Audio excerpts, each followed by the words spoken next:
The knife pressed against her throat drew blood. "Scream again and I'll cut deeper." The man with the snake tattoo hissed. Sophia Hartwell, daughter of billionaire Alexander Hartwell, heiress to a $12 billion fortune, felt her white dress tear as they shoved her against the wall. 3 men. Broad daylight. No one coming to help. She was going to die on this dirty street, and her father would never know what happened to his little girl. 50 feet away, a man in a gray t-shirt stopped walking. His dog stopped with him. And 3 criminals made the last mistake of their lives. Before we continue this incredible story, please subscribe to our channel, hit that notification bell, and follow Sophia's journey to the very end. Drop a comment below telling us what city you're watching from. I love seeing how far these stories travel around the world. Now, let's dive in. The morning had started with a lie. Sophia Hartwell told her reflection she was happy. She told herself that 3 months of freedom was worth 3 years of careful planning. She told herself that working at a homeless shelter under a fake name, wearing thrift store clothes, pretending to be nobody, this was living. The reflection didn't believe her. But the reflection also didn't have a father who had planned every moment of her life since birth. The schools, the friends, the internships, the engagement to Richard Crane, son of her father's business partner, a man 15 years her senior with cold eyes and colder hands. She had run, changed her name to Sophie Martin, dyed her hair a shade darker, found work at the Savannah Veterans Relief Center serving meals and sorting donations. For the first time in 22 years, no one knew who she was. No one wanted anything from her. It was terrifying. It was wonderful. It was about to end. Sophia left her small apartment at 7:15 a.m. wearing a simple white sundress she'd bought at a second-hand shop. The Georgia heat was already oppressive, the air thick enough to drink. She walked her usual route down Broughton Street, past the squares with their ancient oaks, toward the shelter on the edge of the historic district. She never made it. The first man appeared from an alley when she turned onto a quiet side street. He was large, with a tattoo of a snake crawling up his neck. His smile showed too many teeth. "Morning, princess." Sophia stopped. Her heart began to pound. "Excuse me," she said, stepping to the side to pass him. A second man materialized behind her. Younger, jumpier. His hands were shaking. "Don't be rude," he said. "Snake's talking to you." The third man blocked the far end of the street. He was the biggest, built like a linebacker, his face expressionless. "We can do this easy," Snake said, stepping closer. "Or we can do this hard. Your choice, Miss Hartwell." The name hit her like a physical blow. "I don't know what you're—" "Save it." Snake pulled a knife from his pocket. The blade was 6 inches long, serrated on one edge. "Your daddy's worth $12 billion. You're worth at least $50 million in ransom, so let's not play games." Sophia's mind raced. 3 months of freedom. 3 months of believing she had escaped, and they had found her anyway. "My father won't pay," she said, her voice trembling. "He disowned me when I left." Snake laughed. "Nice try. We've done our homework, princess. Alexander Hartwell has had private investigators searching for you since the day you disappeared. He'll pay anything to get his little girl back." He grabbed her arm. His grip was iron. "Now walk. Nice and quiet. There's a van around the bay." "No." The word came out before Sophia could stop it. Snake's eyes narrowed. "What did you say?" "I said no." She yanked her arm back. "I'm not going anywhere with you." For a moment, Snake looked almost amused. Then his expression hardened. "Wrong answer." He moved faster than she expected. The knife came up. The blade pressed against her throat. She felt a sting, then warmth, as blood trickled down her neck. "Scream again, and I'll cut deeper," he hissed. Sophia hadn't realized she'd screamed. The jumpy one grabbed her purse, rifling through it. The big one moved closer, blocking any view from the street. This was it. This was how it ended. 3 months of freedom, and she was going to die in an alley in Savannah wearing a second-hand dress with no one knowing her real name. "Please," she whispered. "Please, I'll go with you. Just don't." "Shut up!" Snake's breath was hot against her ear. "You had your chance to cooperate. Now we do this my way." He nodded to the big one. "Get the van. We're taking her now." The big one turned to leave, and stopped. There was a man standing at the end of the street. He was tall with the lean build of a distance runner. Gray t-shirt, cargo shorts. Nothing remarkable about him at all, except for the way he stood. Perfectly still, perfectly balanced. Like a coiled spring waiting to release. Beside him was a dog.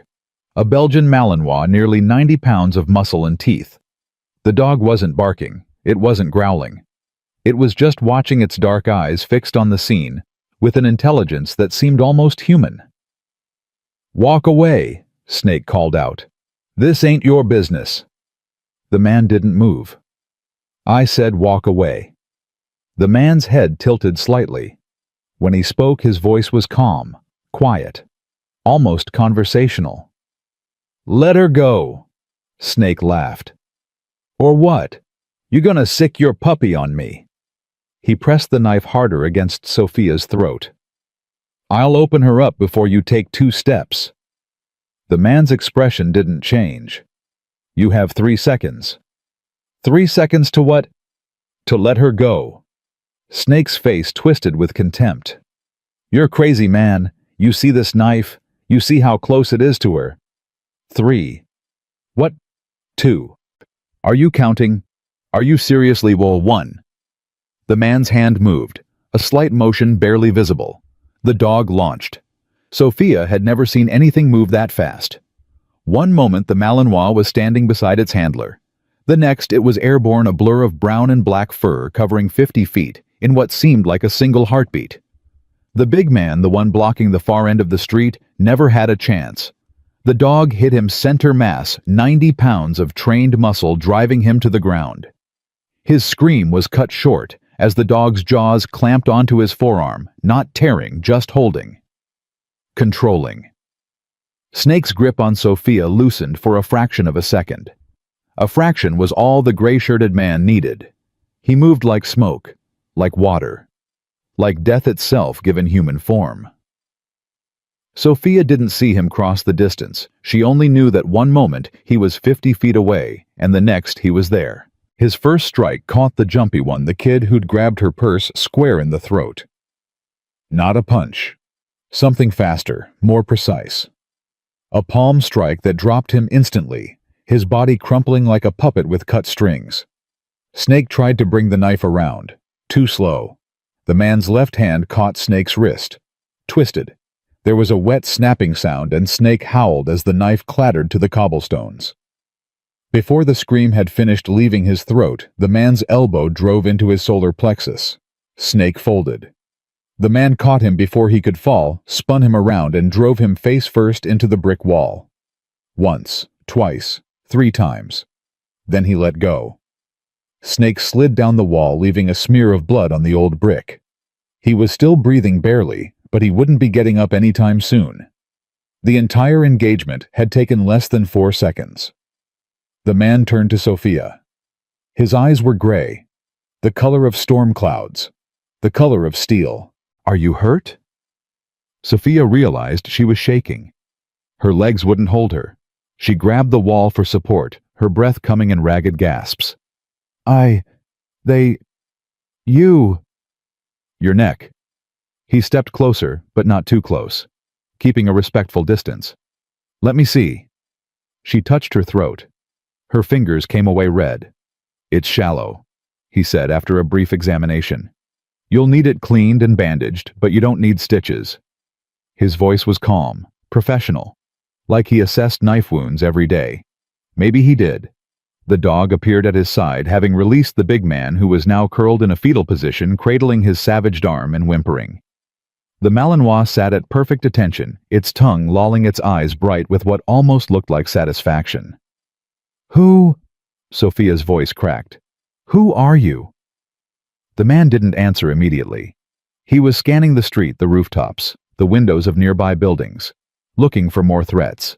"Someone who was in the right place," he finally said. He pulled a phone from his pocket. "I'm calling the police." "No." The word came out sharper than she intended. The man's eyes narrowed. "No, please." She grabbed his arm. His forearm was corded with muscle hard as iron under her fingers.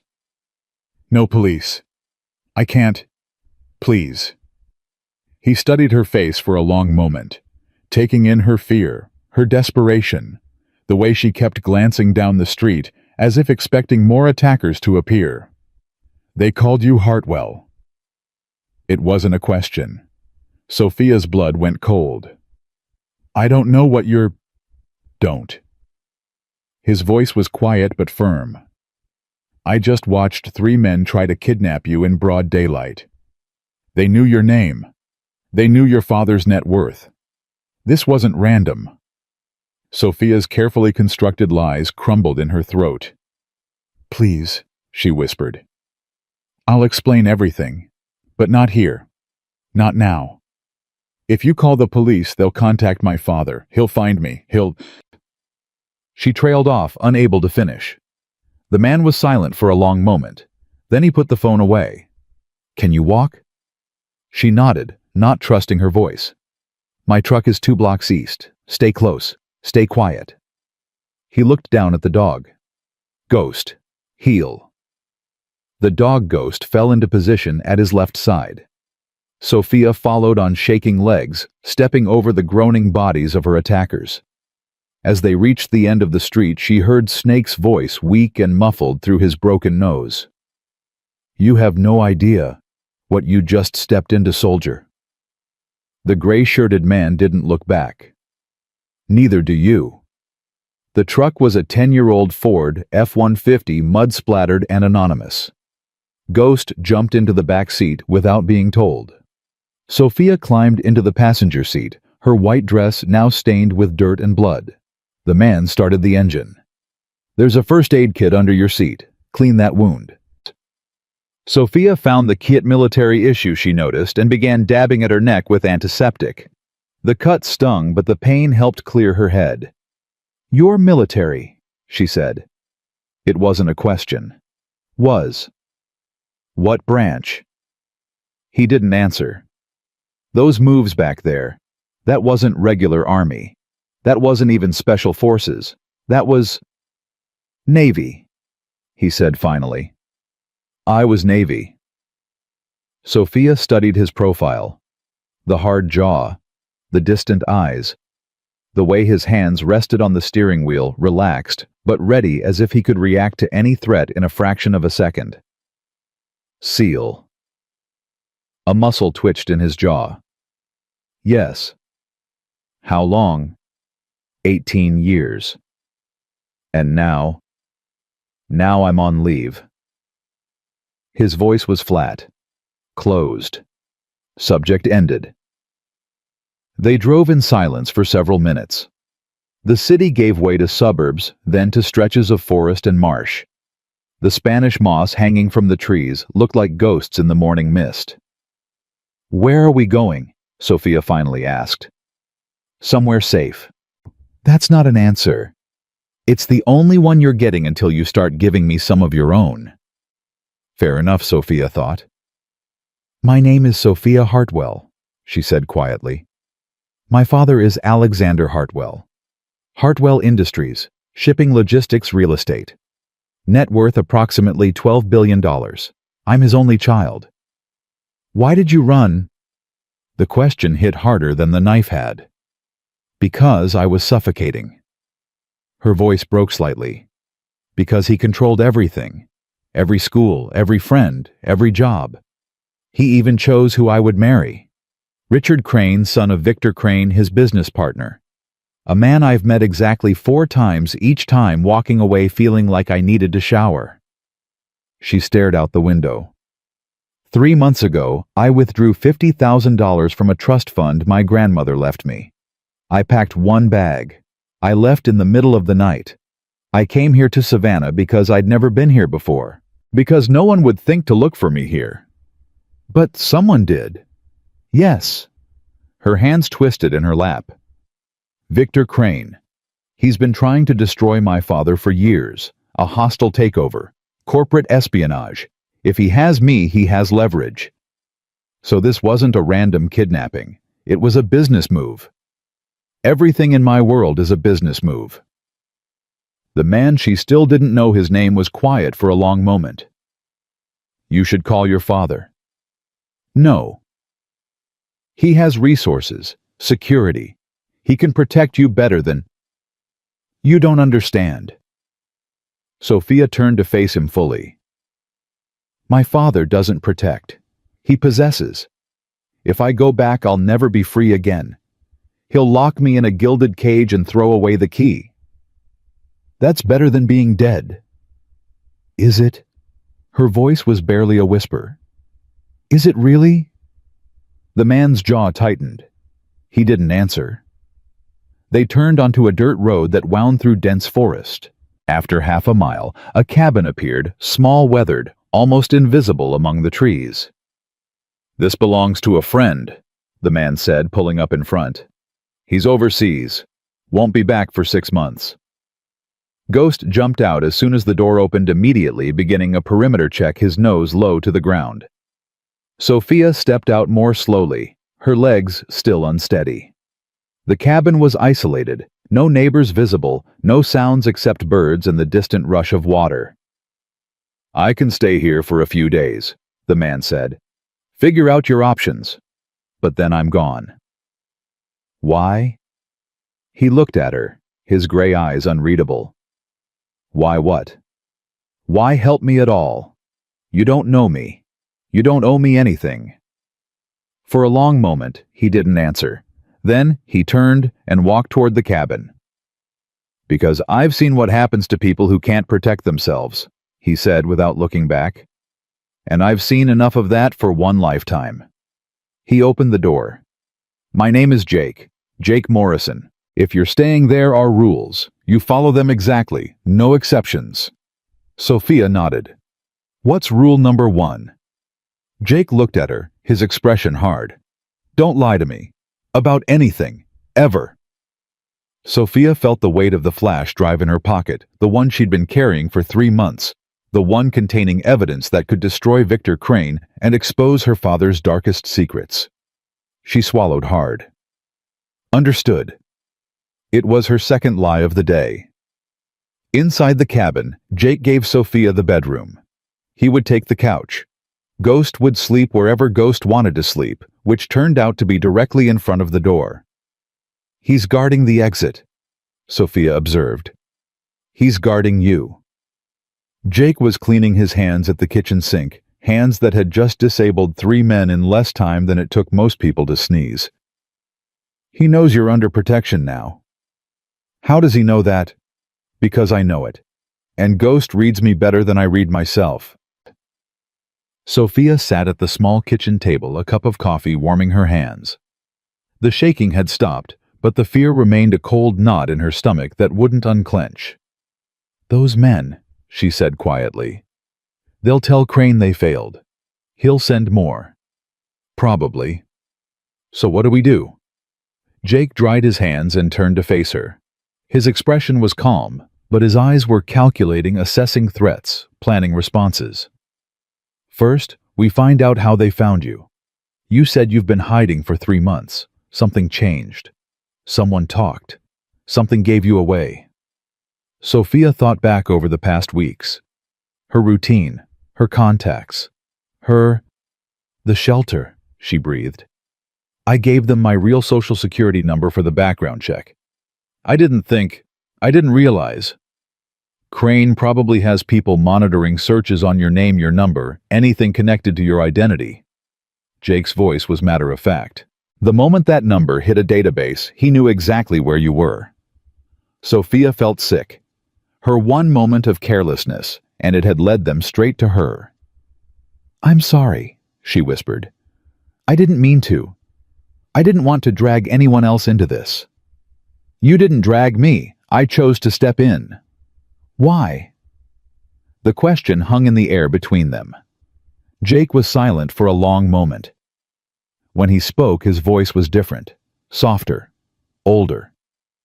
6 months ago, I was in Afghanistan. My team was ambushed.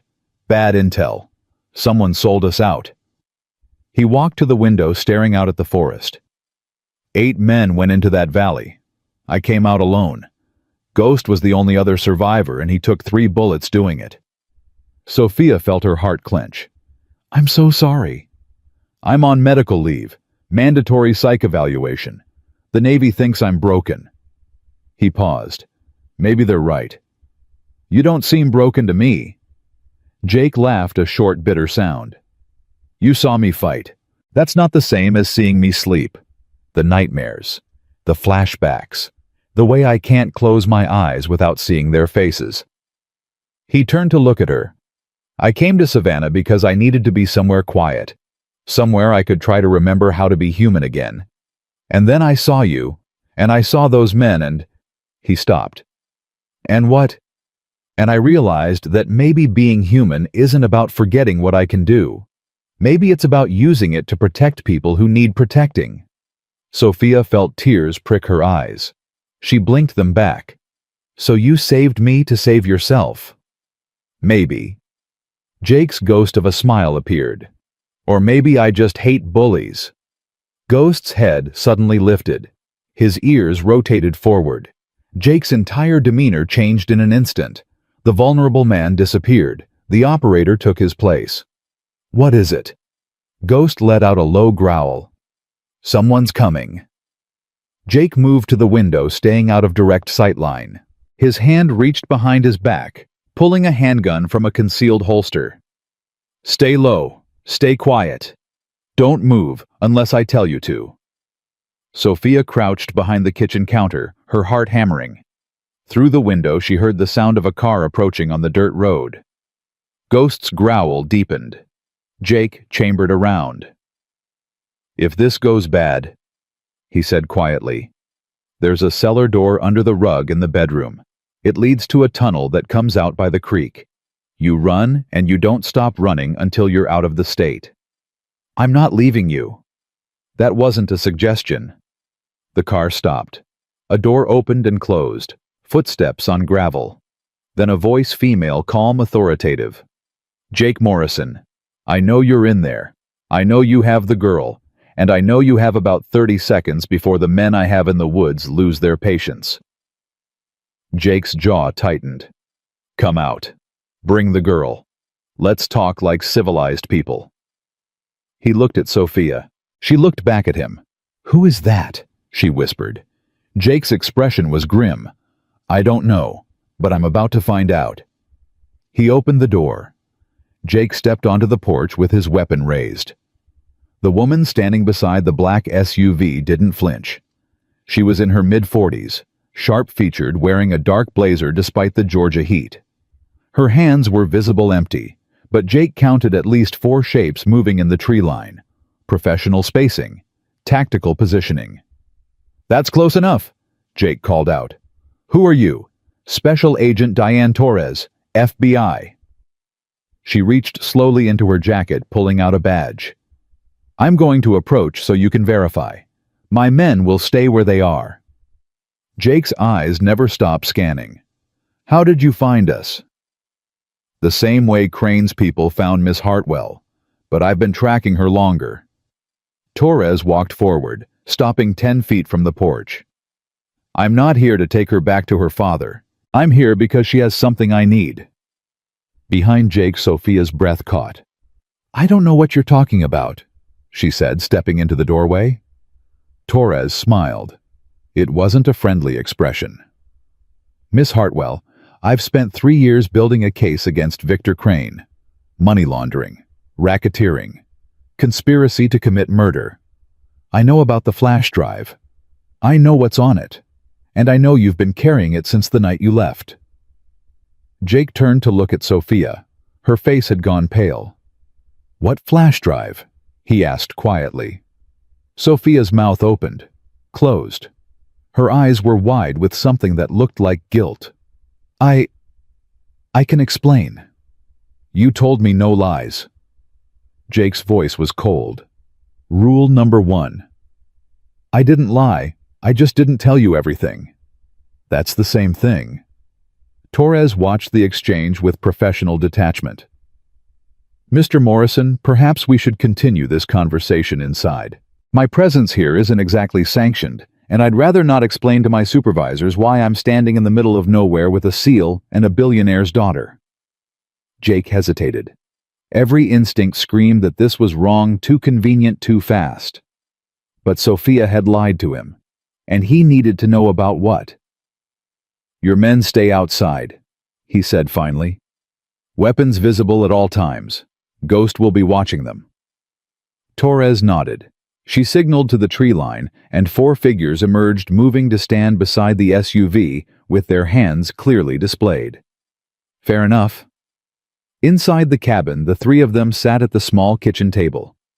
Ghost positioned himself between Torres and the door, his dark eyes never leaving her. Start talking, Jake said to Sophia. All of it. Now. Sophia's hands trembled as she reached into the hidden pocket of her dress. She pulled out a small black flash drive, no bigger than her thumbnail. 6 months ago, I found this in my father's study, she said quietly. I wasn't supposed to be there. I was looking for my passport. He kept it locked away, controlling where I could and couldn't go. She set the drive on the table. I found a hidden safe behind a painting. Inside were documents, financial records, and this. I copied everything onto a backup drive before putting the original back. Jake stared at the tiny device. What's on it? Torres answered before Sophia could. Evidence that Alexander Hartwell has been laundering money for the Medellin cartel for the past 15 years. Approximately $3 billion routed through his shipping company. The words hung in the air like poison. Jake turned to Sophia. Your father works with cartels. I didn't know. Tears spilled down her cheeks. I swear to God I didn't know until I saw those files. My father, he's cold and controlling, and I've hated him for years. But I never thought. She couldn't finish. There's more, Torres continued. Victor Crane isn't just trying to take over Hartwell Industries. He's trying to take over the entire money laundering operation.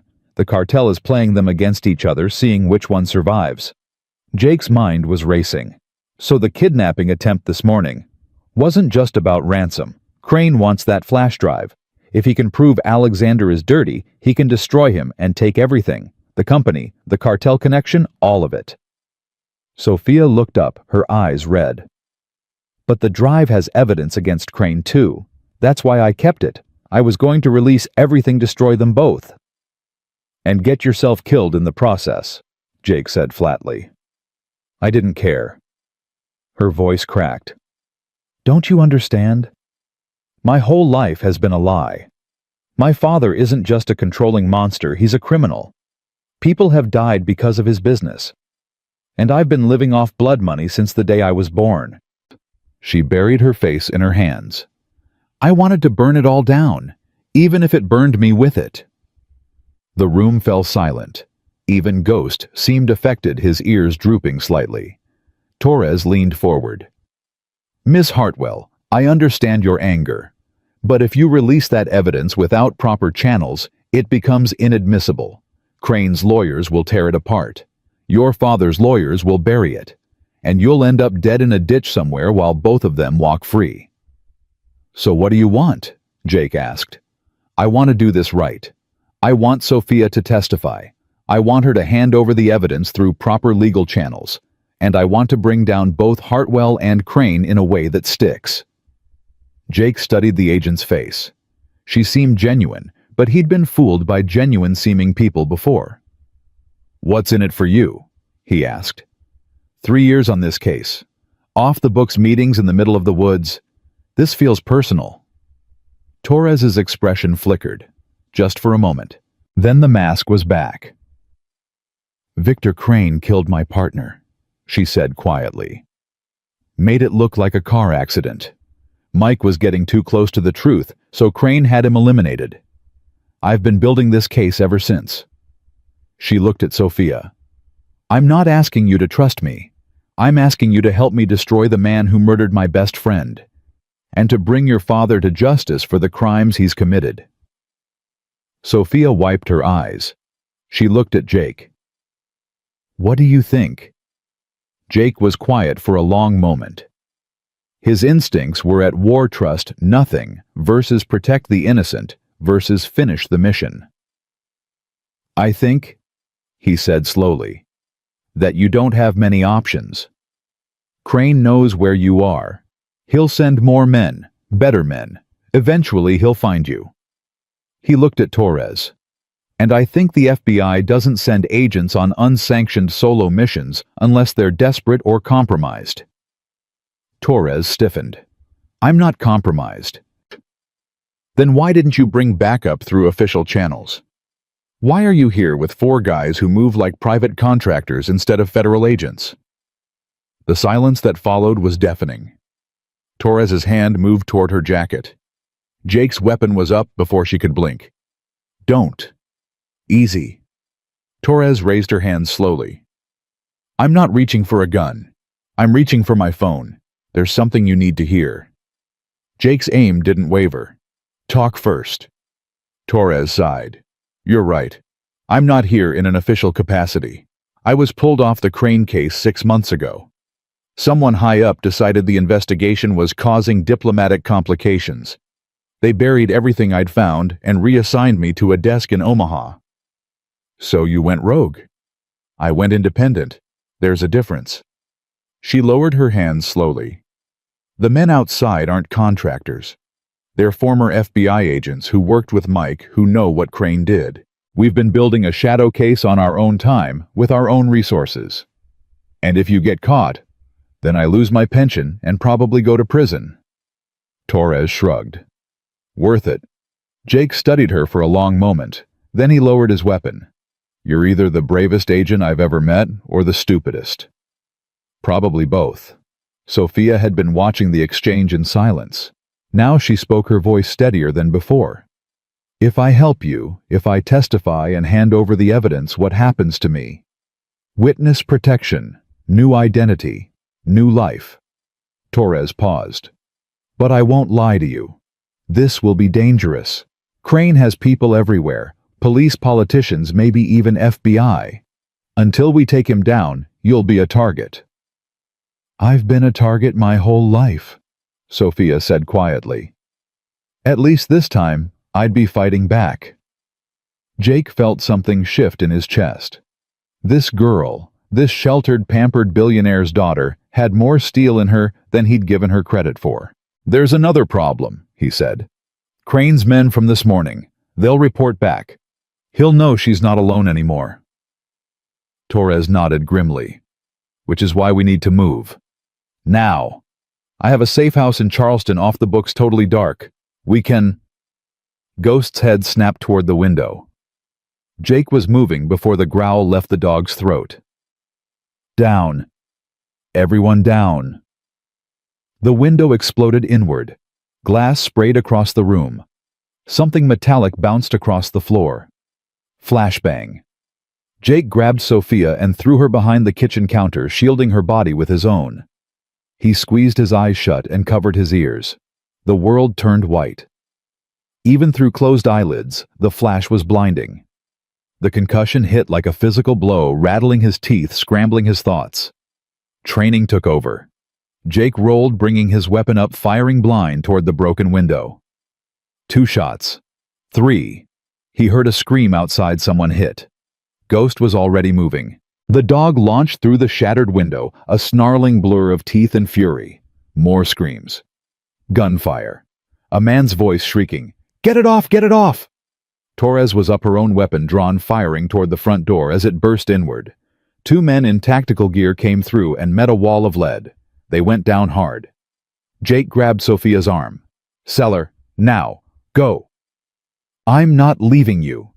That's not a request." He shoved her toward the bedroom. She stumbled, caught herself, and ran. Jake turned back to the fight. 3 more attackers were pushing through the front door, using their fallen comrades as cover. Professional. Coordinated. These weren't street thugs like the morning's crew. These were operators. Jake moved low and fast, using the kitchen counter as cover. He fired twice, dropping the lead man. The second attacker returned fire rounds, punching through the thin cabin walls inches from Jake's head. Torres flanked left, drawing their attention. She caught the second man with a shot to the shoulder, spinning him around. Jake finished him with a double tap to the chest. The third attacker threw a grenade, not a flashbang this time. Frag. Out! Jake screamed. He dove for Torres, tackling her through the side window as the cabin's interior erupted in fire and shrapnel. They hit the ground hard, rolling through broken glass and debris. Jake's ears were ringing. Blood ran from a cut on his forehead, but he was alive. Torres, you hit. I'm okay. She was already climbing to her feet, weapon up. Where's the girl? The cellar. Sophia was in the cellar. Jake ran for the back of the cabin. The tunnel, she would have taken the tunnel to the creek. He rounded the corner and stopped. A man stood at the cellar door. He was huge, easily 6'4", 250, and he held Sophia by the throat. Her feet dangled 6 inches off the ground. Her face was turning purple. The man smiled. Hello, Jake. Jake's blood turned to ice. He knew that face. He knew that voice. Cole. The big man's smile widened. Surprised to see me. You really thought I died in that valley? Jake's weapon came up. Let her go. Or what? You'll shoot me. Cole's grip tightened. Sophia made a choking sound. You put a bullet in me. My hand twitches and her neck snaps. You were always sentimental, Morrison. It made you weak. You sold us out. Jake's voice was barely human. Martinez, Chen, Williams, they trusted you. They were acceptable losses. The payout was worth more than their lives. Cole shrugged. Business, Jake. Nothing personal. It's personal now. Cole laughed. Is it because of this girl you've known her, 6 hours, and you're willing to die for her? Jake didn't answer. His mind was racing, calculating angles, distances, possibilities. Cole was smart. Cole was trained. Cole knew every move Jake would make before he made it. But Cole didn't know about Ghost. The dog had circled back. Jake could see him in his peripheral vision, a shadow moving through the trees, low and silent, positioning himself behind Cole. Jake needed to buy time. What does Crane have on you? He asked. What could possibly be worth betraying your brothers? Crane. Cole laughed again. You think this is about Crane? He's just the middleman. The cartel pays much better than the Navy ever did. So you're a cartel soldier now. I'm a professional. I go where the money is. Cole's eyes gleamed. And right now the money says this girl dies, unless you want to trade. Trade what? The flash drive. I know she has it. Give it to me and I'll let her live. Sophia's eyes found Jake's. Even choking, even terrified, she shook her head. Don't do it, her eyes said. Don't give him anything. Jake's grip tightened on his weapon. I don't have the drive. She does. Then we have a problem. Because I can't exactly ask her while I'm crushing her windpipe. Cole's fingers dug deeper into Sophia's throat. Make a decision, Jake. The drive or her life. You have 5 seconds. 4. Ghost crept closer. 20 feet. 3. 15 feet. 2. 10 feet. 1. Jake dropped his weapon. Wait. Cole's smile was triumphant. Smart choice. Now kick it over here. Jake kicked the gun across the dirt. The drive. Where is it? Her dress. Left pocket. Cole shifted his grip on Sophia, reaching for the pocket. The moment his attention wavered, Jake moved. Not toward Cole, toward the ground. He dropped flat as Ghost launched. 90 pounds of Belgian Malinois hit Cole square in the back jaws, clamping onto his shoulder. Cole screamed, releasing Sophia, spinning to fight off the dog. Sophia fell, gasping for air. Jake was already on his feet. He covered the distance in 2 strides, driving his shoulder into Cole's midsection. They went down hard, rolling through dirt and leaves. Cole was strong. Stronger than Jake remembered. He threw an elbow that caught Jake across the jaw, stars exploding in his vision. But Jake had something Cole didn't. Rage. 8 months of grief. 8 months of guilt. 8 months of asking why he survived when his brothers didn't. Now he knew why. So he could be here. In this moment. Facing the man who killed them. Jake caught Cole's next strike, twisted his arm, and drove his knee into the bigger man's ribs. He felt something crack. Cole howled. Jake didn't stop. He hit him again. And again. And again. Each blow carrying the weight of every name he'd memorized, every face he saw in his nightmares, every flag-draped coffin he'd watched being loaded onto planes. This is for Martinez. A strike to the throat. This is for Chen. An elbow to the temple. This is for Williams. A knee to the spine. Cole collapsed, coughing blood. Jake stood over him, breathing hard, his hands shaking. Ghost stood beside him, blood on his muzzle, waiting for the command to finish it. "Do it," Cole gasped. "Kill me. You know you want to." Jake looked down at the man who had betrayed everything he believed in. His hands curled into fists. Then he stepped back. "No. You don't get to die quick. You get to rot in a cell for the rest of your life, knowing that everyone you served with knows what you are." He turned to find Sophia. She was on her knees, still gasping, tears streaming down her face.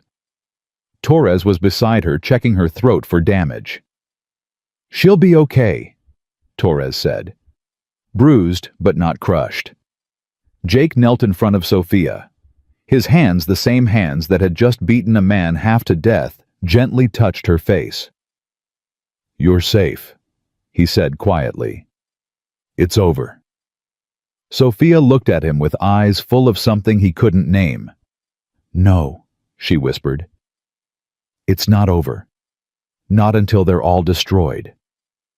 She reached into her pocket and pulled out the flash drive. "I'm done running. I'm done hiding." Her voice was raw but fierce.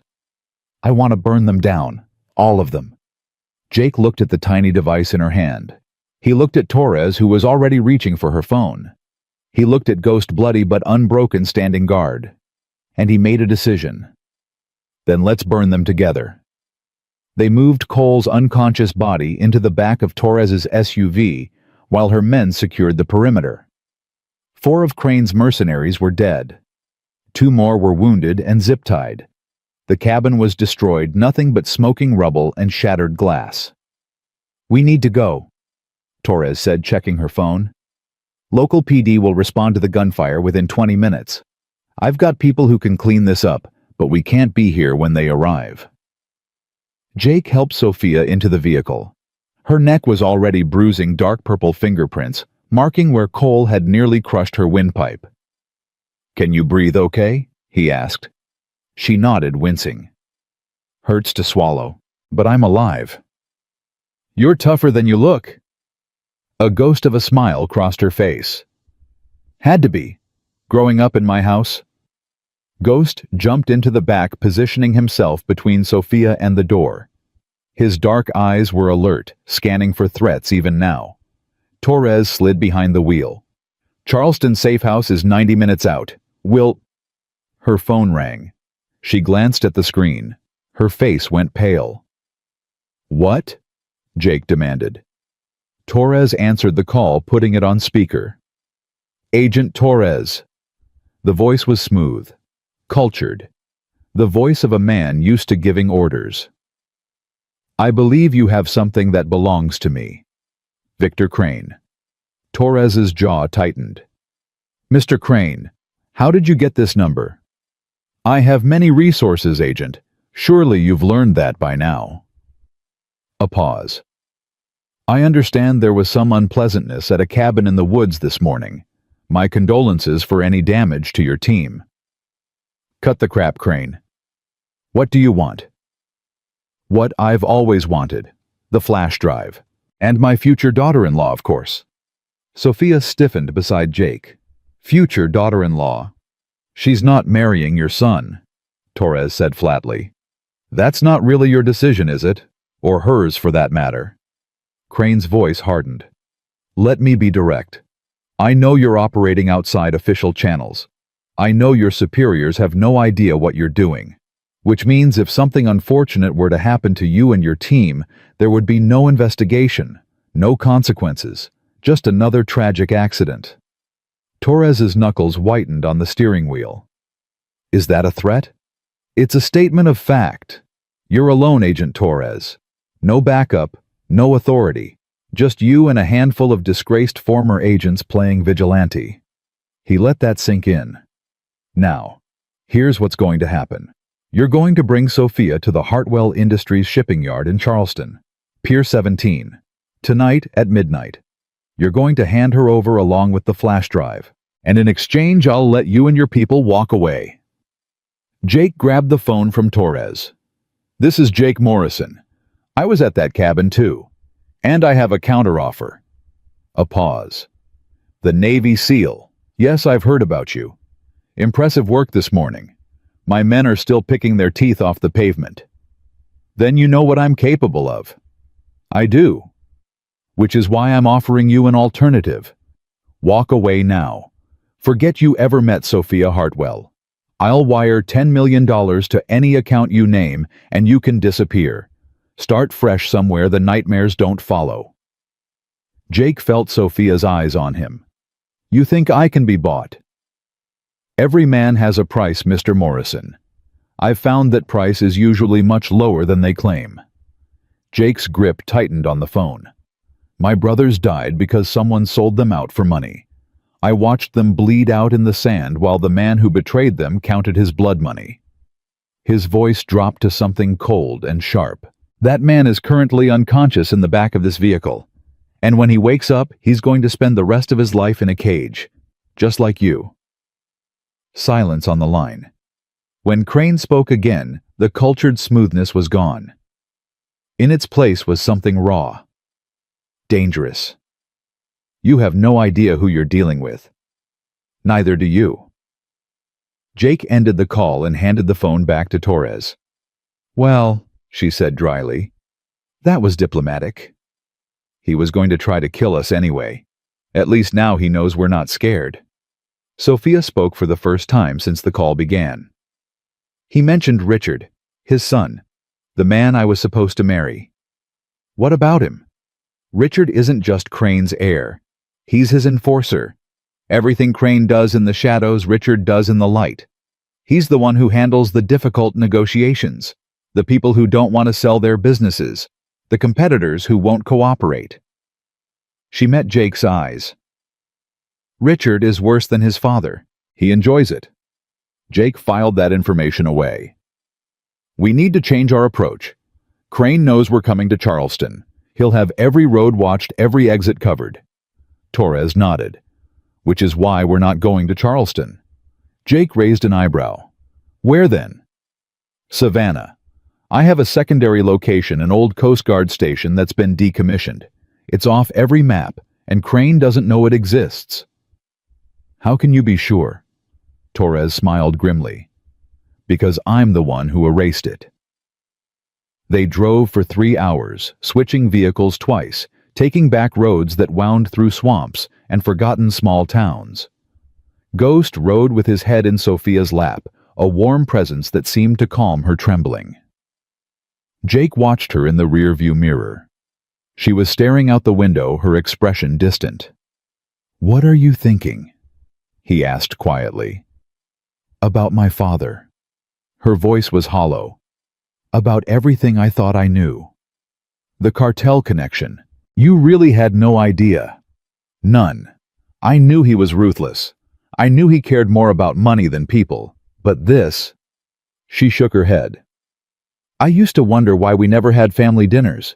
Why he never asked about my day, my friends, my dreams. Now I know. He was too busy laundering blood money. That doesn't make you responsible for his crimes. Doesn't it? She turned to face him. I grew up in a mansion bought with drug money. I went to private schools funded by cartels. Every privilege I ever had came from suffering I never knew about.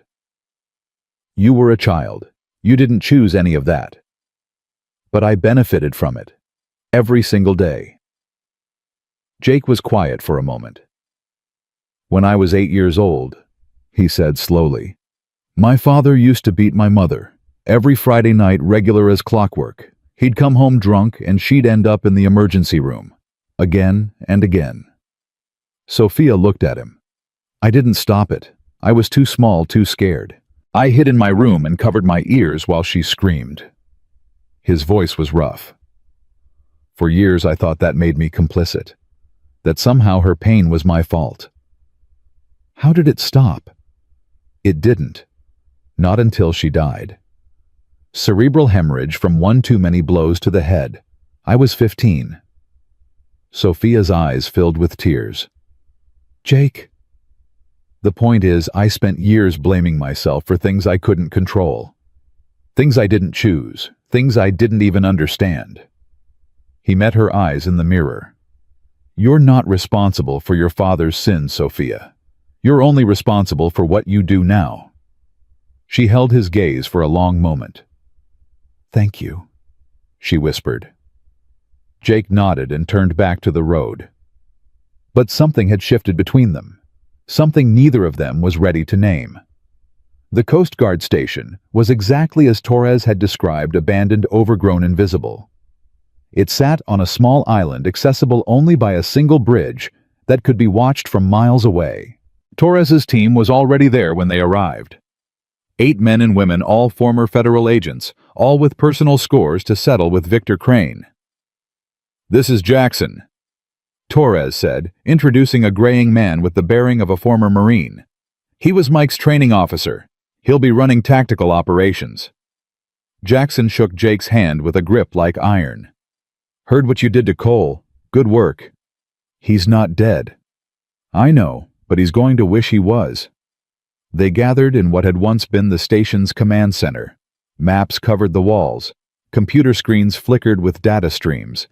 It looked like a military operation because that's exactly what it was. Okay, Torres began. Here's what we know. Crane is expecting us in Charleston at midnight. He'll have the shipping yard surrounded, probably 30 to 40 men mixed between his private security and cartel soldiers. And my father? Sophia asked. Torres hesitated. Alexander Hartwell flew into Charleston this morning. He's been in meetings with Crane all day. Sophia's face went white. They're working together. It appears that way. Whatever rivalry they had, your disappearance seems to have brought them to the negotiating table. Jake's mind was racing. They're not negotiating. They're conspiring. If Crane has Sophia, he has leverage over both the cartel and Hartwell. But if Hartwell has Sophia back under his control, he maintains his position. So they're both trying to outmaneuver each other, Torres said. Exactly, which means we can use that against them. He stepped forward, studying the map of the shipping yard. Crane is expecting us to walk into his trap. He's expecting fear, desperation, compliance. Instead, we give him chaos. Jackson raised an eyebrow. What kind of chaos? The kind where 2 powerful men realize they can't trust each other. The kind where everyone is too busy fighting everyone else to notice us walking away with the prize. Torres leaned forward. You want to turn them against each other. I want to burn them both down, but I want them to light the match themselves. Sophia stepped closer to the map. I know the shipping yard. I used to sneak in there as a teenager, hiding from my father's security. There's a service tunnel that runs from Pier 12 to Pier 19. It's not on any official blueprints. How do you know about it? A small smile crossed her face. My mother told me. Before she died, she used to meet someone there. Someone my father never knew about. Jake looked at her. Your mother was having an affair. I think so. I was too young to understand at the time, but I remember her taking me through that tunnel, telling me it was our secret. Torres was already pulling up satellite imagery. If we can verify this tunnel exists, it changes everything. We could infiltrate the yard without Crane ever seeing us coming. We can do better than infiltrate, Jake said. We can set up evidence that each side is betraying the other. Forged communications, planted weapons. By the time Crane and Hartwell figure out they've been played, they'll have destroyed each other. Jackson nodded slowly. It's risky. Lot of moving parts. Everything about this is risky, but it's our best chance of getting Sophia out alive and putting both these bastards behind bars. Torres looked at Sophia. It's your call. This whole operation is about you. If you're not comfortable, I'm comfortable. Sophia's voice was stronger than it had been in hours. I'm done being a pawn in other people's games. It's time I became a player. Jake felt a swell of respect. This girl had been through hell in the last 24 hours, and she was still standing, still fighting. Then we move tonight, he said. Torres, get your team ready. Jackson, I need blueprints of the shipping yard and everything you can find on Crane's security protocols. He turned to Sophia. And you and I need to talk about that flash drive. They stepped outside into the fading afternoon light. Ghost followed, taking up position a few feet away, ever vigilant. What about the drive? Sophia asked. I need to know exactly what's on it. Every piece of evidence, every name, every transaction. If we're going to play Crane and your father against each other, we need to know which buttons to push. Sophia pulled the drive from her pocket. She stared at it for a long moment. It's everything, she said quietly. 15 years of records. Bank accounts in the Cayman, Switzerland, Singapore. Names of cartel leaders. Names of politicians they've bought. Names of federal agents on their payroll. Jake felt his stomach drop. Federal agents. 3 that I could identify. 2 in the DEA. 1 in... She stopped. 1 in what? 1 in the FBI. The words hung in the air between them. Jake's mind immediately went to Torres. She was FBI. She was running an unsanctioned operation. She had appeared out of nowhere, with a convenient story and a team of convenient allies. What if she wasn't here to bring down Crane? What if she was here to protect him? Don't, Sophia said, reading his expression. I know what you're thinking, but it's not her. How do you know? Because I've seen the name, and it's not Diane Torres. Then who? Sophia hesitated. I don't know if I should tell you. This person, they're powerful. If they find out we know. Sophia. Who? She took a deep breath. Assistant Director William Harker. He's Torres's boss. The man who shut down the investigation 6 months ago. Jake felt the pieces clicking into place. Torres had been reassigned because her own superior was on Crane's payroll. She wasn't running a rogue operation, she was running from a traitor inside her own organization. Does Torres know? I don't think so. The files were encrypted. I spent weeks breaking the code. Jake grabbed her shoulders, not roughly but urgently. You need to tell her, right now. If Harker is connected to Crane, that means every move we make could be compromised. Every plan we form could be leaked. But if we tell her what happens, she'll fall apart. She trusts him, Jake. He was her mentor. Better she falls apart now than walks into a trap later. Sophia nodded slowly. You're right. I know you're right. She turned toward the station, then paused. Jake. Yeah. Thank you. For believing me. For fighting for me. Her eyes glistened. No one's ever done that before. Jake didn't know what to say, so he said nothing. He just nodded, and wondered why his heart was beating faster than it had during the firefight. They found Torres in the command center, reviewing tactical plans with Jackson. Jake caught her eye and gestured toward the door. We need to talk. Privately. Something in his tone made Torres straighten. Jackson, give us the room. When they were alone, Sophia told her everything. Torres listened in silence. Her face didn't change. She was too experienced to show emotion during a crisis. But Jake saw her hands trembling slightly as she gripped the edge of the table. Harker, she said when Sophia finished. William Harker. I'm sorry, Sophia said. I know he was like a father to me. Torres's voice was barely a whisper. When I joined the Bureau, he took me under his wing. Taught me everything. When Mike died, he was the one who told me to let it go. To move on. She laughed bitterly. He wasn't protecting me. He was protecting Crane. Jake stepped forward. This changes everything. If Harker knows about our operation. He doesn't. I've been careful. Dead drops encrypted communications burner phones. I knew something was wrong when he shut down my investigation, but I never imagined. She trailed off, her jaw tightening. It doesn't matter. What matters is that we end this, tonight. She turned to the computer screens, pulling up new files with sudden intensity.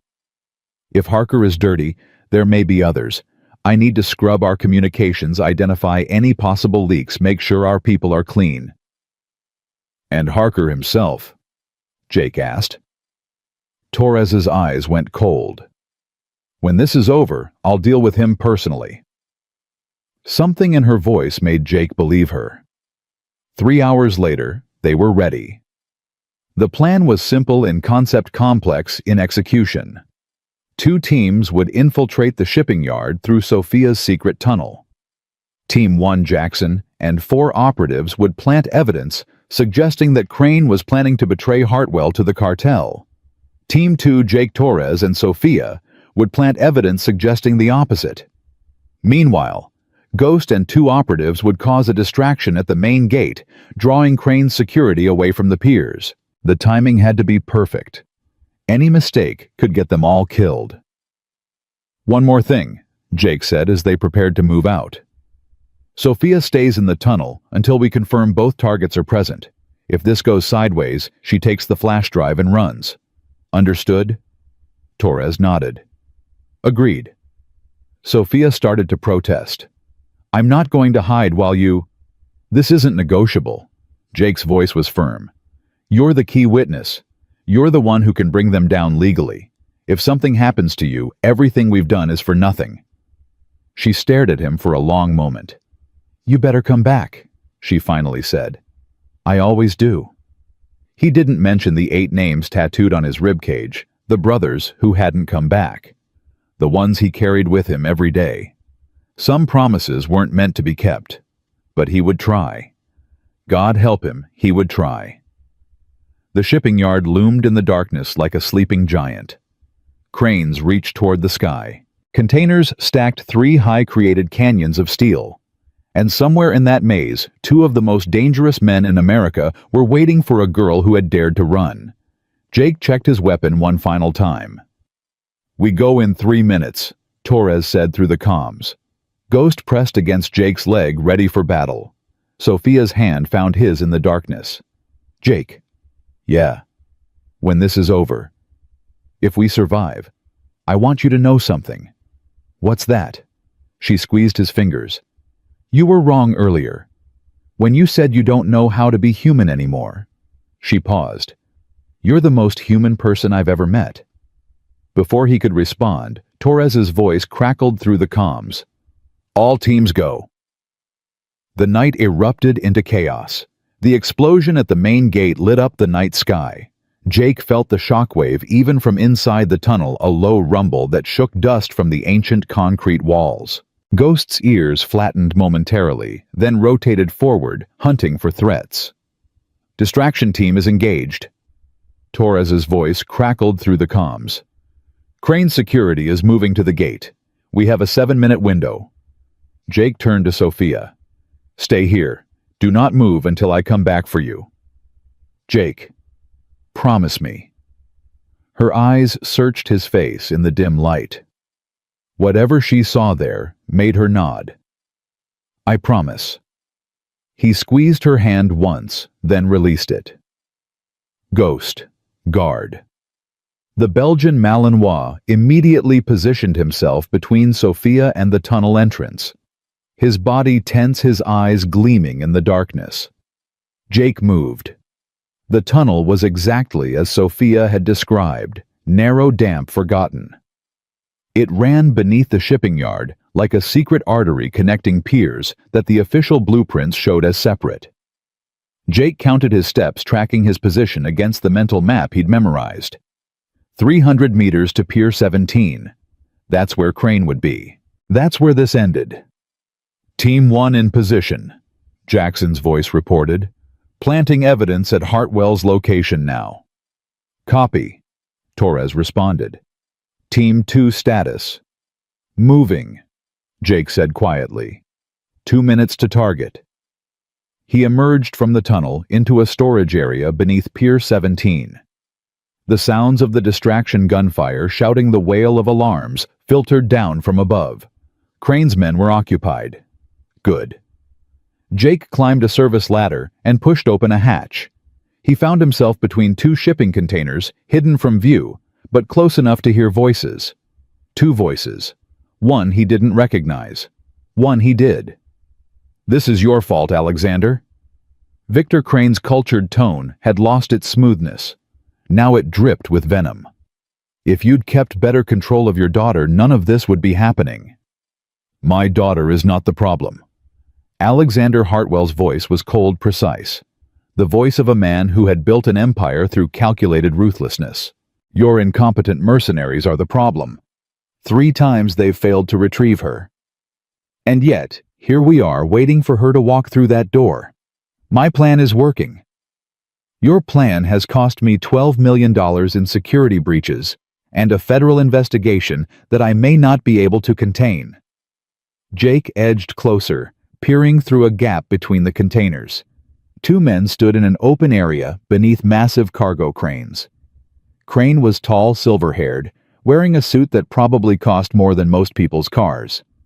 Hartwell was shorter, stockier, with the bearing of a man who had clawed his way to the top and never forgot where he came from. Around them, a dozen armed men formed a protective perimeter. "The federal investigation is handled," Crane said dismissively. "Harker has assured me. Harker is a liability. You've trusted too many people with too many secrets. And you've trusted no one, which is why your own daughter ran from you like a refugee." Hartwell's face twitched. A rare show of emotion. "Sophia will be brought to heel, once she understands the consequences of her rebellion. She's not coming." Jake stepped out from between the containers, his weapon raised. "And neither of you is walking out of here." The reaction was immediate. Guards spun toward him, weapons rising. Crane stumbled backward. Hartwell's hand moved toward his jacket. "Don't." Jake's voice was calm, almost conversational.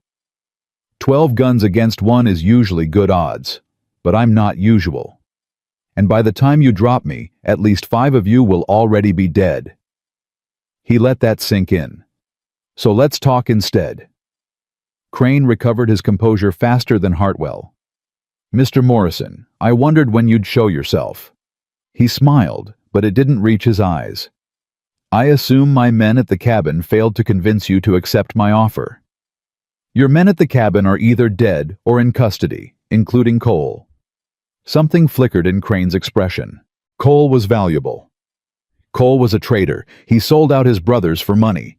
Just like you're about to find out, Hartwell is selling you out to the cartel. Hartwell's head snapped toward Jake. "What?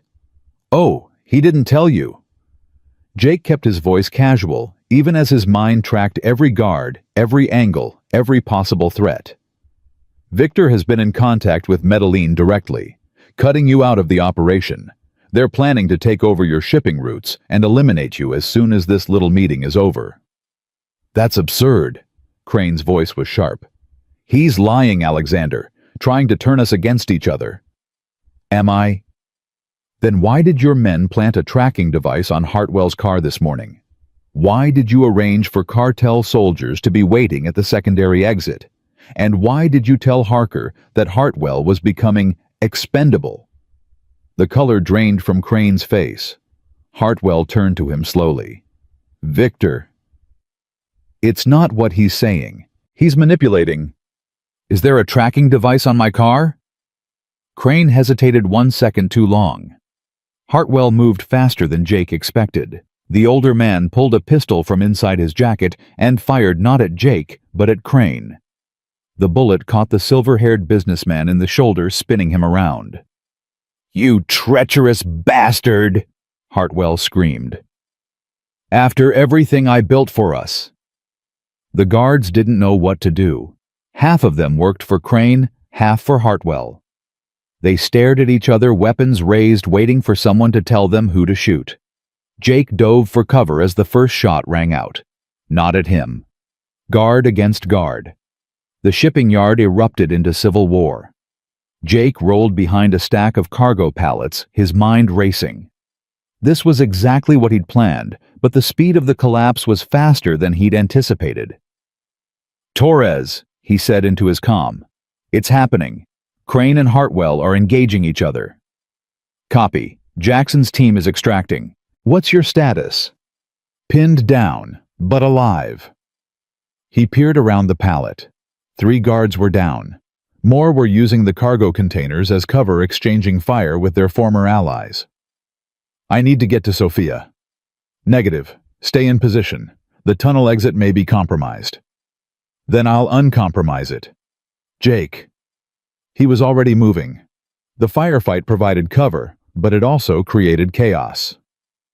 Jake couldn't tell friend from foe, not that anyone here was actually friendly. He moved low and fast, using the shadows between containers heading for the tunnel access point. Halfway there, someone stepped into his path. Richard Crane. Victor's son was younger than Jake expected, maybe 30, with the same silver-touched dark hair and the same predatory smile. But where Victor projected cultured menace, Richard radiated something raw, something hungrier. "The Navy SEAL," Richard said. He was holding a combat knife, the blade gleaming. "My father told me about you. Said you were dangerous." "Your father was right. Maybe. But you've got a soft spot." Richard's smile widened. "The girl, Sophia. You've been protecting her like she actually matters." Jake's grip tightened on his weapon. "She does matter. She's a bargaining chip, a pretty piece of leverage in a business negotiation, nothing more." Richard stepped closer. "But you look at her like she's something special. That's weakness, soldier, and weakness gets you killed." "You talk too much." Jake fired. Richard moved like smoke, impossibly fast, twisting away from the bullet. He closed the distance in a heartbeat, the knife slashing toward Jake's throat. Jake blocked with his forearm, feeling the blade slice through his sleeve and into flesh. Pain flared, but pain was just information. He'd learned that lesson in 100 firefights. He dropped his weapon, no room to use it at this range, and met Richard's attack with his own. They fought in the narrow space between containers, 2 predators in a cage. Richard was good, trained, vicious, utterly without mercy. But Jake was better. He had to be.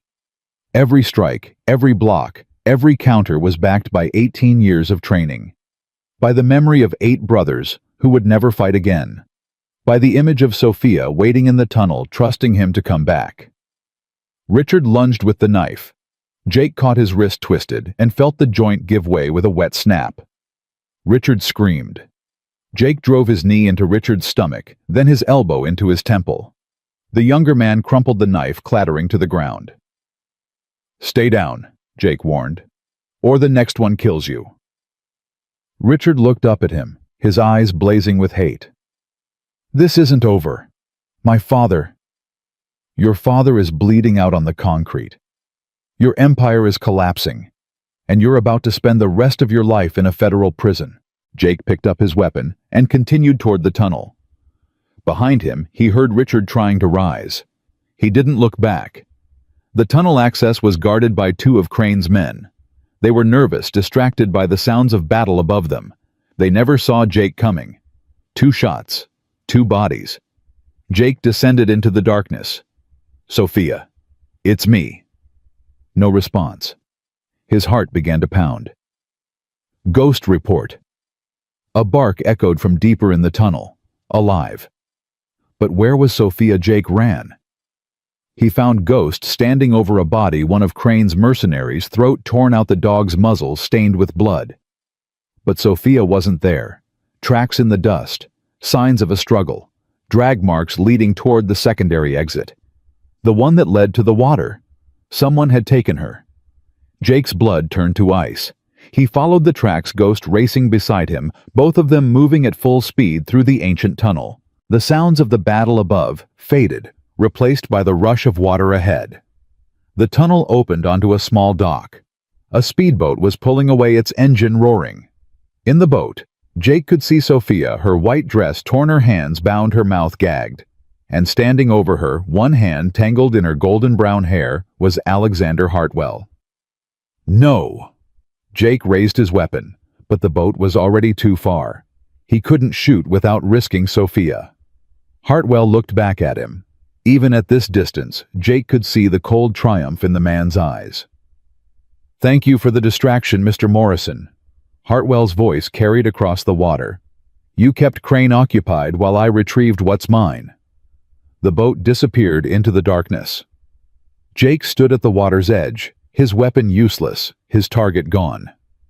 He had failed. After everything. After all the fighting, all the planning, all the promises, he had failed. Sophia was in her father's hands, and there was nothing he could do. "Torres," he said into his comm, his voice hollow. "We have a problem." 20 minutes later, the shipping yard was swarming with federal agents. The distraction team's explosives had drawn local law enforcement who had called for backup when they discovered the scope of what was happening. Torres's shadow team had faded into the darkness, leaving behind only the evidence they'd planted and the bodies of Crane's fallen soldiers. Victor Crane was alive barely. The bullet from Hartwell's gun had missed his heart by inches. He was being loaded into an ambulance, handcuffed to the gurney.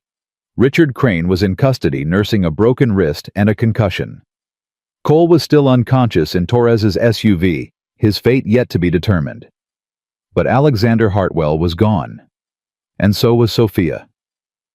Jake sat on the edge of an empty container, his wounded arm wrapped in a hasty bandage. Ghost lay at his feet, exhausted, but alert, still watching for threats. Torres approached her face grim. "Coast Guard is searching the waterways. We've got alerts at every port and airport within 200 miles. If Hartwell tries to move her..." "He won't." Jake's voice was flat. "He's too smart for that. He'll take her somewhere private, somewhere he controls completely." "You think he'll hurt her?" Jake thought about Sophia's words, about the gilded cage, about the father who controlled everything and everyone around him. "Not physically, but there are worse things than physical pain." Torres sat down beside him. For a long moment, neither of them spoke. "We got Crane," she finally said. "That's something. It's not enough." "No, it's not." She pulled out her phone, scrolling through messages. "Harker is in custody too. Jackson's team picked him up an hour ago. He's singing like a bird, trying to cut a deal by giving up everyone else involved." Jake felt nothing. The victory was hollow. "There's something else," Torres continued. "The flash drive. Sophia still had it when Hartwell took her." Jake's head snapped up. "What?" "She hid it. Before the assault, she told me she was keeping it on her body, not in the tunnel, in case something went wrong." "But that means Hartwell now has all the evidence against himself. He'll destroy it. By morning, there won't be a shred of proof that he was ever connected to the cartel." Jake's fists clenched. All of it. All the planning, all the fighting, all the sacrifice, and Hartwell was going to walk free because his daughter had been too brave for her own good.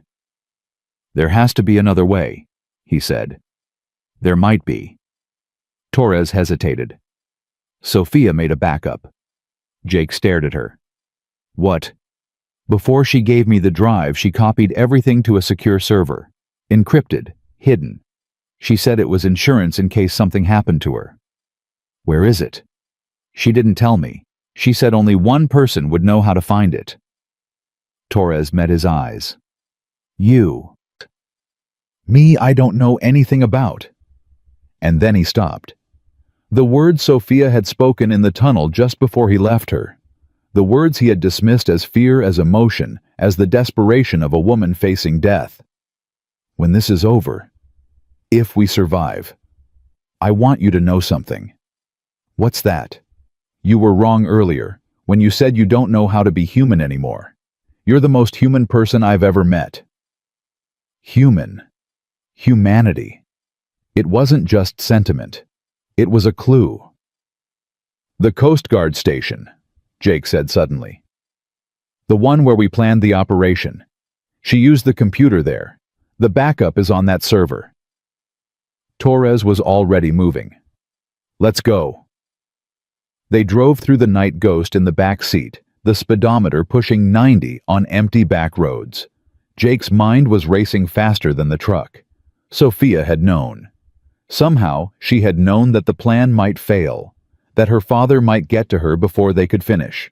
And she had prepared for it. She had trusted Jake to find the backup. She had trusted him to finish what they started. He wouldn't let her down.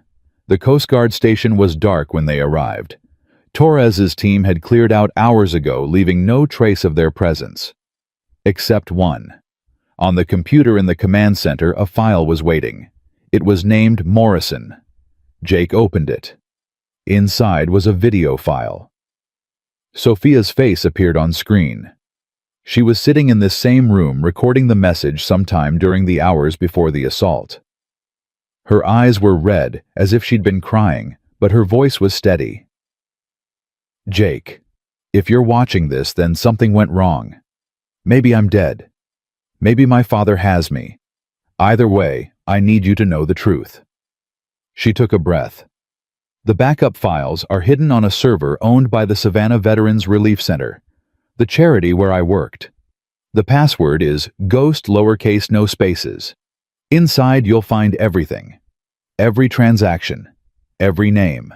Every crime my father has ever committed. She paused, and something shifted in her expression. But there's something else, something I didn't tell you, something I was too scared to say out loud. Jake leaned closer to the screen. My mother didn't die of cancer like my father told everyone. She found out about the cartel money. She was going to the FBI, and my father had her killed. Sophia's voice broke. He murdered my mother. And I've spent the last 6 years pretending I didn't know, pretending I could just run away and leave it all behind. But I can't. Not anymore. Tears streamed down her face. Jake, if you're watching this, please don't come for me. Let me go. Use the evidence to destroy my father. Make sure the world knows what he is. That's all I want now. That's the only thing that matters. She wiped her eyes. But if you do come for me, and knowing you, you probably will. There's something you should know. Something I never got to tell you in person. She looked directly into the camera. I love you. I know it's crazy. I know we've only known each other for 2 days. But when you stepped between me and those men, when you fought for me without even knowing my name, I felt something I've never felt before. Safe. Protected. Loved. Her voice dropped to a whisper. So whatever happens next, I want you to know that. I want you to know that meeting you was the best thing that ever happened to me. Even if it was also the last. The video ended. Jake stared at the blank screen. His heart was pounding. His eyes were burning. His hands were shaking in a way they never had in combat. Jake? Torres's voice seemed to come from very far away. What do we do? Jake stood slowly. He looked at Ghost, who was watching him with those intelligent dark eyes. He thought about Sophia's words, about her request, about the evidence that could destroy her father forever. He thought about letting her go, and he knew he couldn't do it. We do both, he said quietly. Both. We release the evidence. We destroy Hartwell legally, publicly, completely. He turned to Torres, and something in his eyes made her step back. And then I go get her. Jake Hartwell will have an army. I've faced armies before. This is suicide. Maybe. He grabbed his jacket, checking his weapons. But she believed in me. She trusted me, and I'm not going to let her die thinking I abandoned her. Ghost rose to his feet, tail wagging, ready for whatever came next. Torres stared at him for a long moment. Then she nodded. What do you need? Transportation, weapons, and one more thing. What? Jake looked at the frozen image of Sophia's face on the computer screen. I need to know where Hartwell would take her. Where's the one place he feels completely safe? Torres's expression shifted. I might know someone who can help with that. Who? Victor Crane. He's been Hartwell's rival for years. If anyone knows his secrets, his safe houses, his hiding places. Jake's jaw tightened. Then let's go ask him. Victor Crane looked like death warmed over. The hospital bed seemed to swallow him, tubes and wires snaking from his body to machines that beeped and hummed. His silver hair was matted with sweat, his face pale beneath the fluorescent lights. The bullet wound in his shoulder had been repaired, but the damage to his empire was beyond any surgeon's skill. Jake stood at the foot of the bed, Torres beside him. 2 federal marshals guarded the door. Mr. Crane, Torres said, we need information.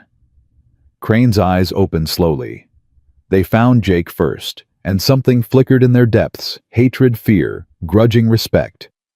The seal, he rasped. Come to finish what Hartwell started. Hartwell has Sophia, Jake said flatly. I need to know where he's taken her. A weak laugh escaped Crane's lips. And why would I help you? You destroyed everything I built. Because Hartwell destroyed you first. He shot you, left you for dead, took everything while you were bleeding on the concrete. Jake leaned closer. You hate him more than you hate me. Crane's jaw tightened. Besides, Torres added, your cooperation could influence your sentencing. Help us bring down Hartwell, and the prosecutor might be willing to negotiate. Negotiate. Crane spat the word. I'm facing life in prison. Multiple life sentences. What could you possibly offer me? A cell with a window, Jake said quietly. The chance to watch the news when Hartwell's empire burns. To know that you helped bring him down even from behind bars. Crane stared at him for a long moment. Then he laughed, a genuine laugh this time, though it clearly caused him pain. You understand revenge, don't you, soldier? Real revenge. Not the hot-blooded kind. The cold kind. The kind that waits. I understand finishing what you start. Crane nodded slowly. There's an island, private, off the coast of South Carolina. Hartwell bought it 15 years ago through shell companies so layered even I couldn't trace them all. He calls it Eden. How do I get there? You don't. The island has no public dock, no airstrip. The only access is by helicopter or private boat, both of which Hartwell controls. He has 20 armed guards on permanent rotation, plus electronic surveillance, covering every inch of shoreline. There has to be a way in. Crane's eyes glittered. There is, but you won't like it. Try me. The island has underwater caves, natural formations that connect to a lagoon on the interior. During high tide, they're completely submerged. During low tide, there's about a 30-minute window where a skilled diver could make it through. Jake processed the information. What's the catch? The caves are rigged with sensors, motion detectors, pressure plates, the works. One wrong move, and every guard on the island knows you're coming. Can the sensors be disabled? From the inside, yes. There's a control room in the main house. But you'd need someone on the inside to... I'll handle that. Crane raised an eyebrow. You have someone inside? Jake thought about Sophia, about her strength, her determination, her willingness to fight even when the odds were impossible. I will by the time I get there. Torres stepped forward. Is there anything else? Weaknesses in the security schedules? Anything we can use? Crane was quiet for a moment. Then he reached for the small table beside his bed, his hand trembling with effort. He picked up a pen and a scrap of paper. This frequency, he said, writing slowly. Hartwell's private security channel. They change codes every 12 hours, but the base frequency never changes. If you can crack the encryption, I can, Torres said, taking the paper. Crane sank back against his pillows, exhausted. One more thing, soldier. Jake paused at the door. My son, Richard. He wasn't always what he became. His mother died when he was 6. I raised him alone, and I raised him wrong. Crane's voice cracked slightly. If there's any way to get him help, instead of just punishment. Jake thought about Cole, about the men who had chosen money over honor, cruelty over compassion. Then he thought about Marcus Kane from another story, another time, a man who had been broken and rebuilt into something monstrous, but who had still found redemption in the end. "I'll see what I can do," he said. It wasn't a promise, but it wasn't a refusal either. The helicopter touched down on a fishing boat 30 miles off the coast of South Carolina. Jake checked his gear one final time.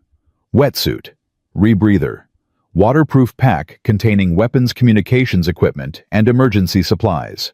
Ghost sat beside him, wearing a specially designed canine flotation vest.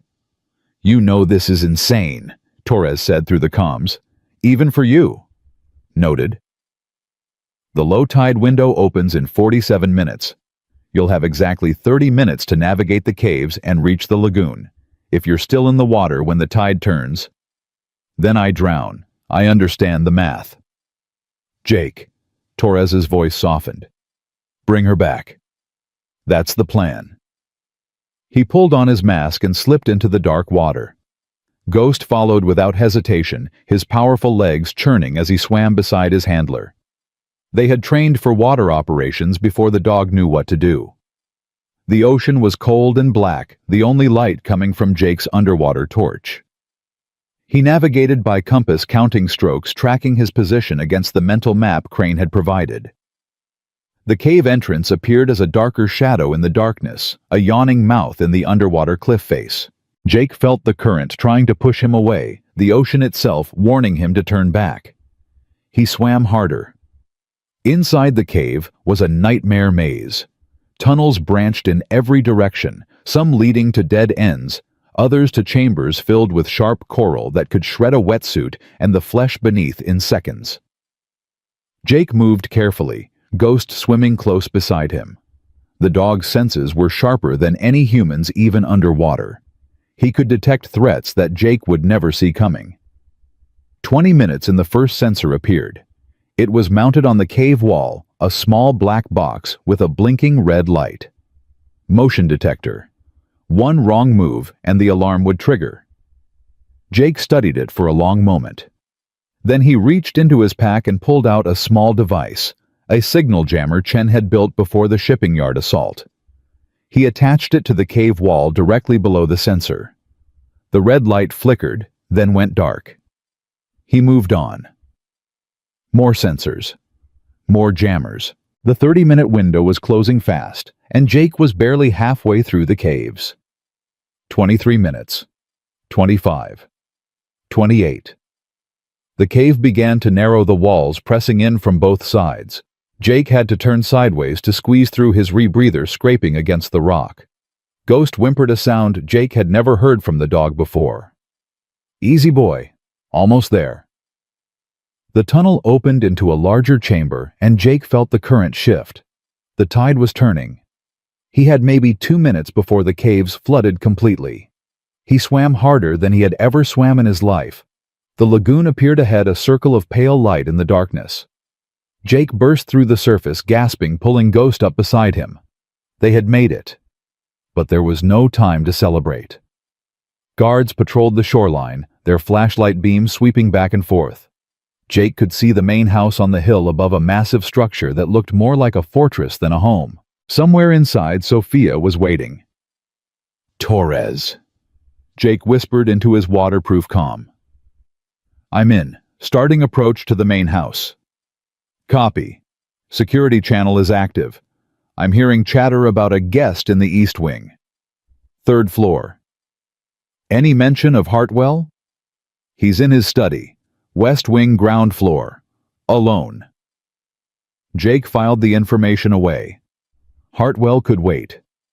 Sophia came first. He moved through the darkness like a shadow ghost, silent at his side. The guards were professional, but they were looking outward, watching for threats from the water, from the sky.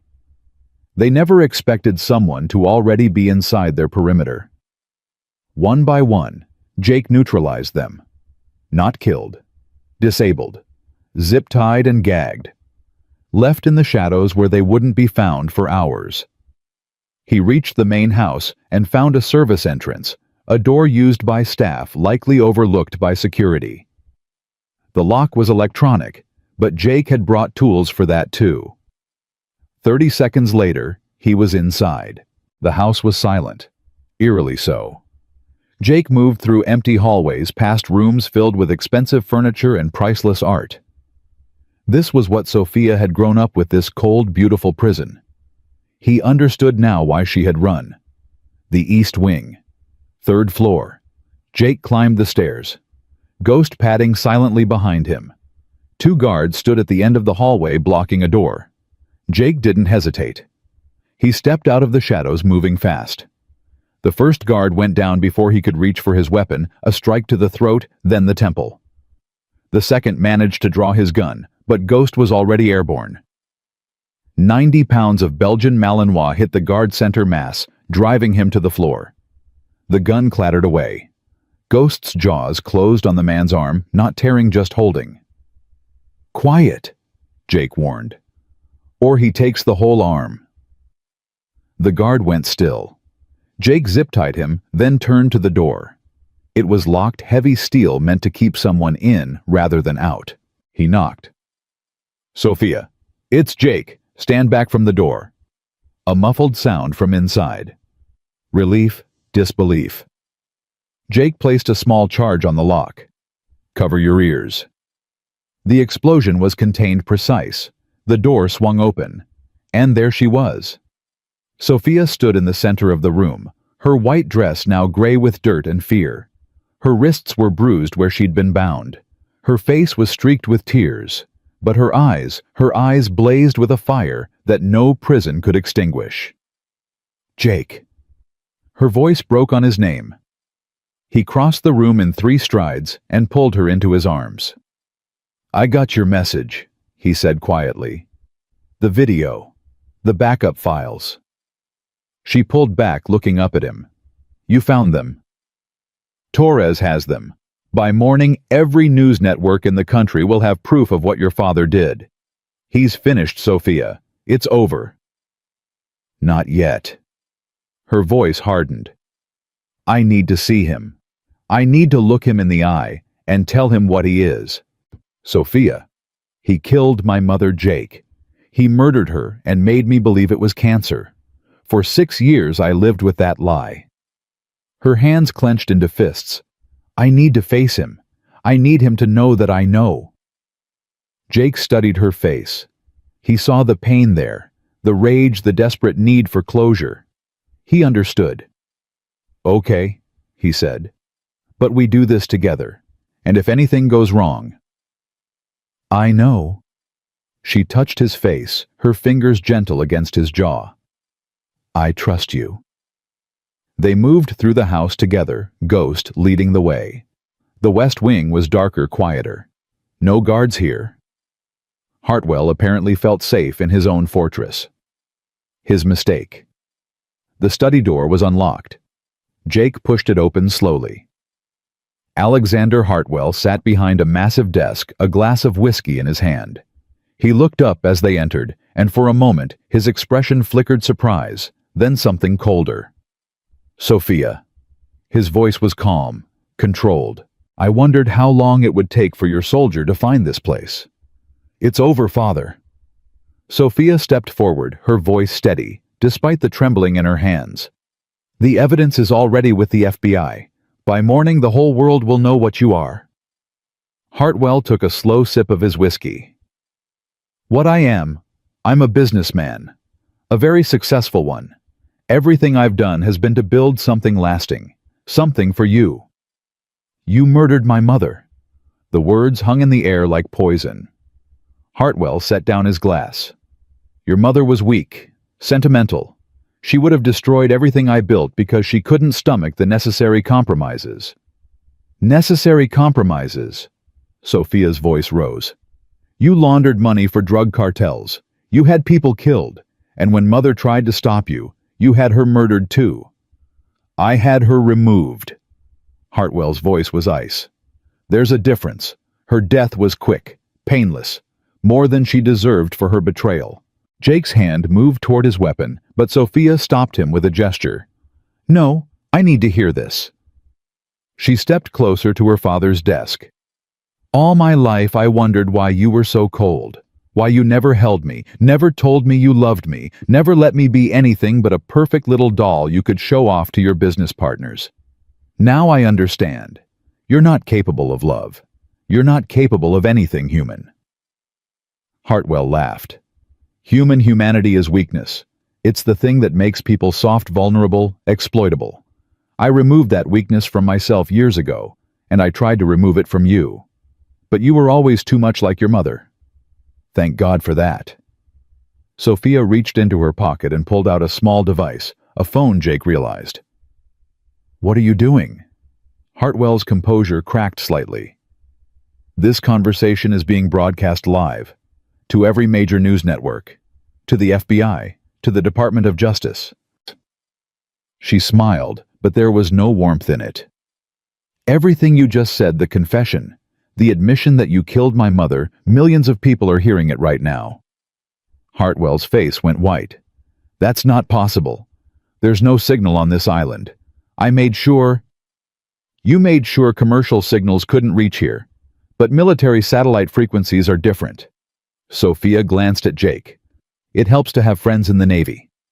For the first time since Jake had entered the room, Hartwell looked afraid.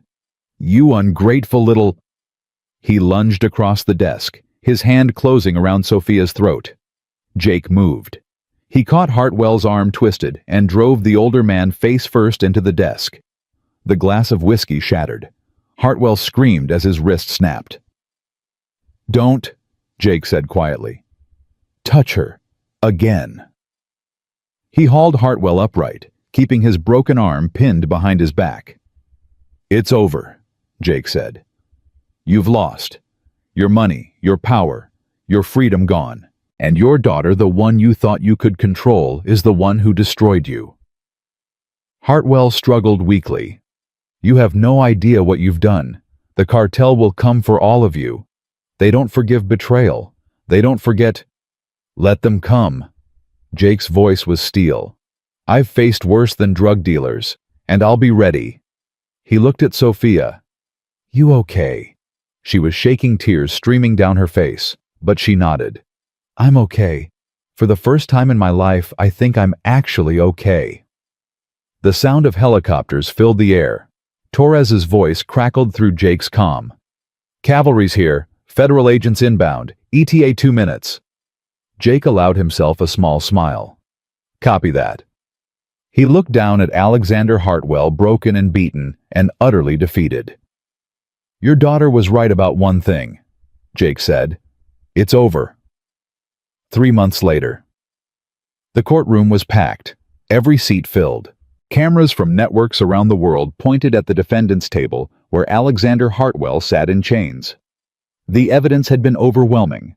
The backup files Sophia had hidden. The live confession broadcast to millions. Testimony from former associates including Victor Crane, who had traded everything he knew for a slightly reduced sentence. The verdict was never in doubt. Alexander James Hartwell, this court finds you guilty on all counts: money laundering, racketeering, conspiracy to commit murder, murder in the first degree. The judge's voice echoed through the silent courtroom. You are hereby sentenced to life in prison without the possibility of parole. May God have mercy on your soul. Hartwell didn't react. He simply stared ahead, his face a mask of nothing. But Sophia, sitting in the gallery with Jake beside her, felt tears streaming down her face. It's done, she whispered. It's finally done. Jake took her hand. How do you feel? Empty. Relieved. Sad. She shook her head. I don't know. All of it at once. That's normal. It takes time. She looked at him. Will you help me with the time? Jake thought about the question. About his own life, his own future. The Navy had offered him a medical discharge, honorable full benefits, a quiet exit from the only world he'd ever known. He had been planning to refuse. To go back to the teams, back to the missions, back to the only purpose he'd ever had. But looking at Sophia, now seeing the hope and fear and love in her eyes, he realized something. Maybe purpose didn't have to come from a battlefield. Maybe it could come from a person. "Yeah," he said quietly. "I'll help you." Outside the courthouse, a crowd had gathered. Reporters shouted questions. Cameras flashed. But Jake and Sophia slipped out a side entrance where Torres was waiting with a car. "Where to?" Torres asked. Sophia looked at Jake. "The Veterans Center, in Savannah. I want to see it." "Whoa." Jake raised an eyebrow. "Why?" "Because that's where this all started. And I think—" She hesitated. "I think that's where I want to build something new." Torres smiled.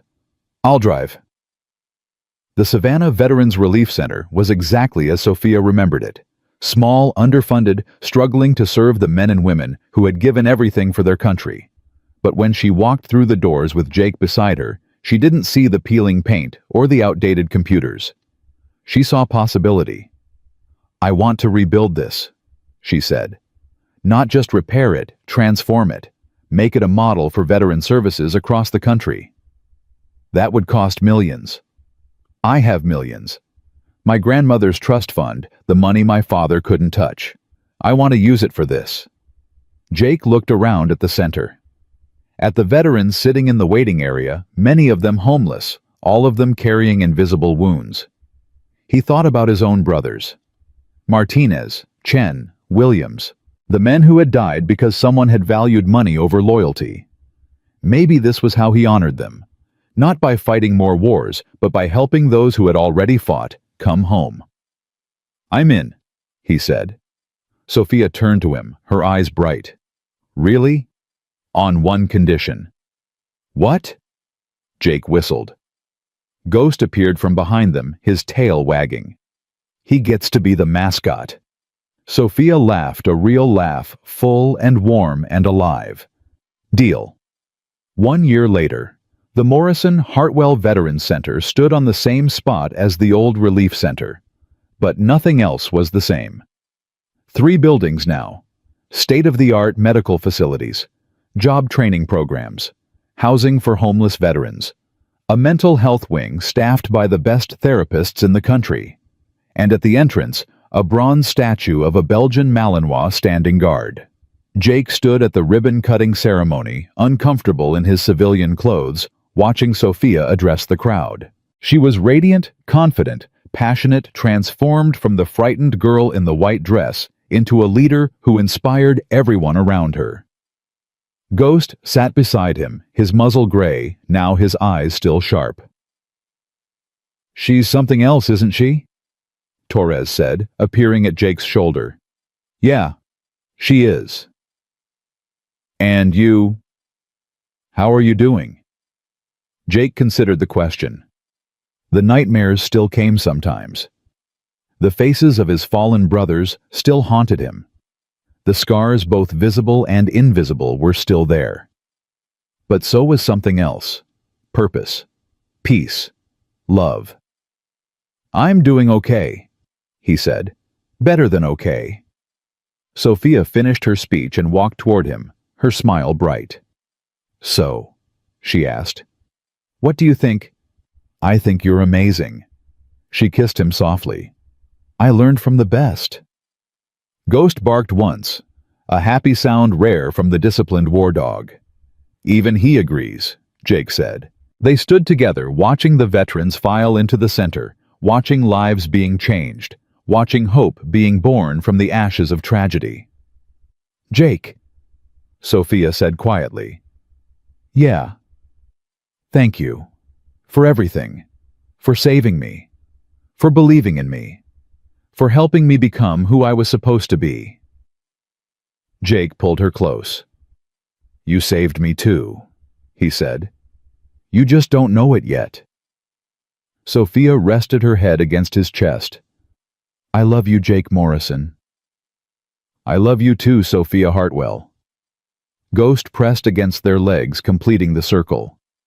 And standing there in front of the center they had built together, Jake Morrison finally understood what he had been fighting for all along. Not wars, not missions, not vengeance.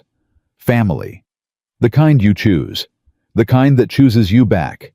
The kind that makes every battle worth fighting, every scar worth bearing, every moment worth living.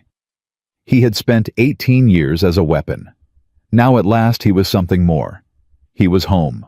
The end.